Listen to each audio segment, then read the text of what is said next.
Good evening and welcome to the Davis Newscast for today, Friday, December 18th, 2015. I'm Bronte Swanston Hendrickson. Now for the news in detail.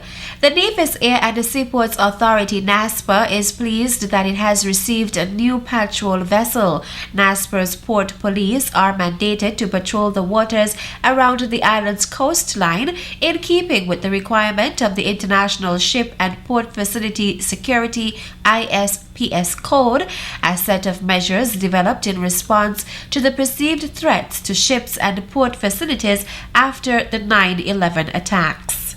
We first started this operation back after the events of 9/11, when we received our first patrol vessel as part of the European Union grant program. Unfortunately, last year the vessel went underwater, and so immediately after that we set out on a diligent search. We examined a number of options to come up with the most suitable vessel that can provide us with the capability to assist NASPA to better perform its duty. In the end, we expended $169,000 US, in addition to some shipping costs and additional items which were added. But the base cost of the vessel is about $169,000, and we're happy today that the vessel is here with us, which can help us to effectively carry out our duties. Chairman of the NASPA Board of Directors, Colin Dorr. According to Dorr, NASPA has not only purchased a replacement vessel, but one that is more upscaled. If you make the comparison of the two vessels, you realize this one have a totally enclosed cabin, which provide more protection for the guys when they're out at sea. And in addition to that, in making our selection, we wanted something which would do much more than just patrol. So therefore, this one has the capability of moving persons even as far as Sinkits. And we were looking at moving persons at the highest level, even the premier members of cabinet who may want to go over to Sinkits. We can take them over there in air condition comfort. So we really went after an upscale vessel, and we are pleased with what we have today. And very shortly, it will be launched out at sea. And incidentally, it came right at the time when we are about to start our cruise season and the arrival of our cruise ships. So NASPA right now is in a position to carry out this mandate as required under the ISPS code for patrolling of our waters when we have cruise ships docking. NASPA, according to Dorr, is pleased with the new vessel, which may be able to assist with rescue missions. We bore that in mind when we were making the selection. We know it's the responsibility of the Coast Guard, but we believe that at our end we should have some level of capability as well to get to any accident site, even ahead of the Coast Guard, so we can provide whatever little measure of assistance while we wait on the Coast Guard to arrive. So this vessel can provide that as well, as it has cabin space where a person can be taken on board. Dorr notes, however, that it is ideal to have an additional vessel for the Customs and Excise Department. We love to have more than one patrol vessel, because under the ISPS code, yes, this one can be sufficient, but we have to recognize as well, Customs also have a responsibility for border protection, and therefore Customs and Port working hand in hand. It would be difficult if we have two activities going on at the same time to share one vessel. So we ideally like to have a second one, and if there's any donor agency, friendly government who is willing to come forward and assist us, whether in whole or in part, we will be prepared to partner with them to meet the cost of the $169,000. Or maybe something even more upscale. Meantime, Dorr advises that the authority has decided to put the original vessel up for sale. Last year we had the unfortunate incident where the vessel which is sitting next to it was capsized by the rough seas, beat up against the pier, and there was some serious damage done to the hull part of it. We have considered the options available to us, whether or not we should repair it or we should sell it. But I believe right now the board is thinking that if we get an appropriate price from an interested buyer, of course we're willing to put it on the market for sale, so that we can give somebody else the chance to use it, probably fishermen who don't necessarily need to have a hull on it, to use it to carry out their fishing duties. So if there's anyone who is seriously interested in purchase, they can come forward and we can have a discussion, and once we arrive at a suitable figure, we are willing to part with it to allow somebody else to make a livelihood with it. Dorr was accompanied by NASPA General Manager Orwell Brandy and Llewellyn Collins, Dwayne Walters and Audra Barrett of the authority's Marine Division. The Ministry of Labor has made it mandatory for the Department of Labor to carry out a systematic visits and inspection of workplaces, in particular construction sites, to ensure that all workers are treated fairly. This was noted by Senior Minister and Minister of Labor, the Honorable Vance Amory, during the second day of the 2016 budget debate on Wednesday, December 16th. Minister Amory stated that the government is committed to working closely with the private sector. He said the Department of Labor's efforts will be refocused on forging closer relations with the Chamber of Industry and Commerce and other employee-related agencies, as well as the trade unions and similar employee representatives. Minister Amory said that in the 10 months of his tenure, there has been greater cooperation among the three units, and this is the way in which they must proceed. The Labor Minister noted that even though procedures were taken to deal with outstanding matters and to establish a parameter within which there can be more harmonious relations, there is still a number of issues that relate to undocumented workers. Such areas include developments where employees or employers have sought to circumvent and undermine the due process of hiring. This is not something which began in the last year. This is something which has become the norm, he said. Minister Amory stated that the systematic visits and inspections will not only be carried out on development sites, but also on retail stores around the island. He said that this will be done to ensure that such practice comes to an end. In the budget address on Tuesday, December 15th, Prime Minister the Honorable Dr. Timothy Harris said one of the main thrusts of the Department of Labor would be to foster greater relations between the federal government and the Nevis Island administration, targeting synchronization of policy and other important areas that are critical to the development of the Federation. The Azamara Journey, the largest cruise vessel to visit the island so far for the 2015-2016 season, called into Nevis yesterday. Communications Officer Sheila James tells us more in this evening's edition of the Ministry of Tourism's News in 60 seconds. The Azamara Journey called into Charlestown, Nevis on Thursday, 17th of December.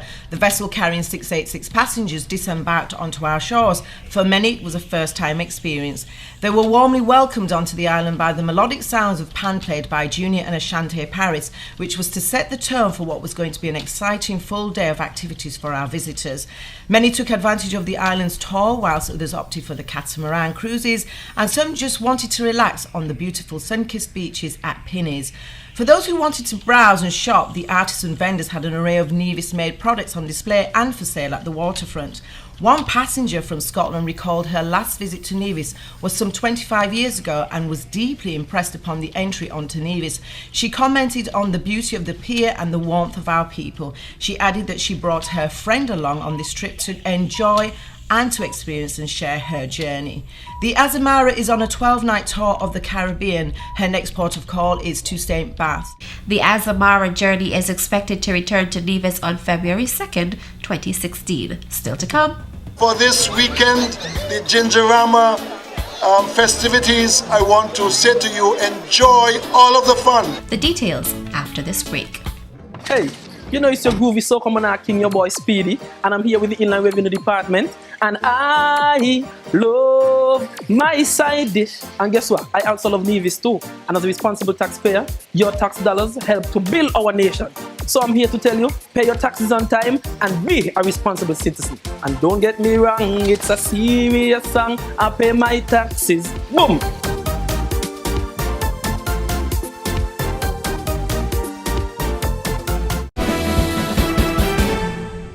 Welcome back.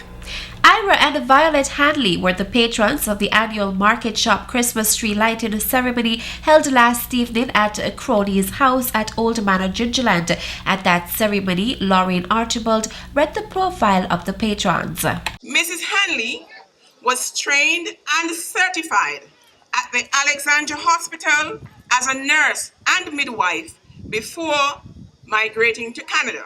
After returning to Nevis, Mrs. Hanley volunteered at the nursing home for 10 years. Mr. Hanley is a highly skilled church organist, and upon his return to Nevis, He taught music to over 60 students.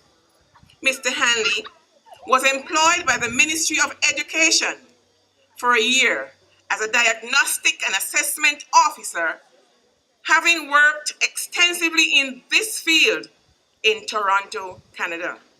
The patrons were presented with a gift basket and an award of recognition from the St. George's Development and Enhancement Committee. Ira Hanley thanked the committee for choosing to award them. But I must say thank you to the organizing committee for selecting us as patrons. We accepted with gratitude and with deep humility. This evening is twofold, and it's more than just a lighting ceremony and a gingerama. We're in the process of tradition building, and we're giving our young children, our young people, something to speak about to their children and their grandchildren. And this is what we call culture building. And I salute the committee for their strenuous effort. Mr. and Mrs. Hanley then flipped the switch to light the Christmas tree. Premier of Nevis, the Honorable Vance Amory, participated in last evening's ceremony in his capacity as area representative for the St. George's Parish. Let me thank the Gingerama Committee and the St. George's Development Committee for this evening's celebrations and the lighting of the Christmas tree. And while we talk of the lighting of the Christmas tree, let me thank Teacher Ira and Cousin Violet for their accepting to be the patrons for this evening and for lighting the tree. I think we want to say that they have done very well. 50 years of marriage, but they don't look anything like 50 years. Congratulations to you both and to all of the Gingerama Committee. Lest the fun ceases while I speak, wish all of you a happy Christmas season, and for this weekend, the Gingerama festivities, I want to say to you, enjoy all of the fun. And I now have the pleasure to declare Gingerama officially open. Meantime, the official launch of the 2015 Gingerama Festival took place last evening at Crowley's house in Gingerland. The launch was twinned with the annual Christmas tree lighting ceremony. Chairperson of the Gingerama Festival Committee, Eric Evelyn, assures the public that the festival will be of a high quality. The festival by no means is an elaborate one, because it has been absent for 13 years and it took some doing for us to organize these activities. And we wanted to ensure that we have a short, sweet, well-organized, well-executed festival. And that is why we have kept it short.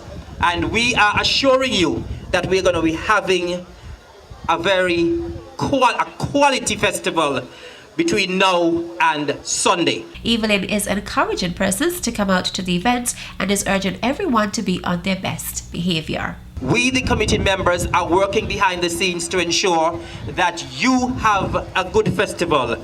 And so we want you to come out and enjoy yourselves. We want you to support all of the activities, and we want all of the activities to be accident and incident free. So we're encouraging all of you to please be on your very best behavior. He also thanks the Public Works Department for constructing the Gingerama Village. The 6 Miss Gingeret pageant contestants were at the launch and introduced themselves to the audience. Gingerama is here, and so is Satiria O from River Path, proudly sponsored by TDC. I am inviting you to come on out on Sunday, December 20th, as my friends and I dazzle you with talent. Like the sun, I rise from deep in the east, from the peaceful village of Zion. I am 9 years old, Shante Hendrickson, contestant number 2 in the Miss Gingeret pageant. Good evening, ladies and gentlemen, boys and girls. I am 7-year-old Dequane Brown, representing Hanley's Ward in this year's Miss Gingeret pageant. Hailing from the beautiful village of Hard Times, I am your 9-year-old Miss Gingerette contestant number 4, Divanique Liber. Join me and 5 other beauties vie for the title of Miss Gingerette 2015. I am your contestant number 5, 10-year-old Jamila Brown, inviting you to come on out on the 20th of December 2015 to witness a show like no other. See you there. Feliz Navidad! Finally, it's the most precious time of the year.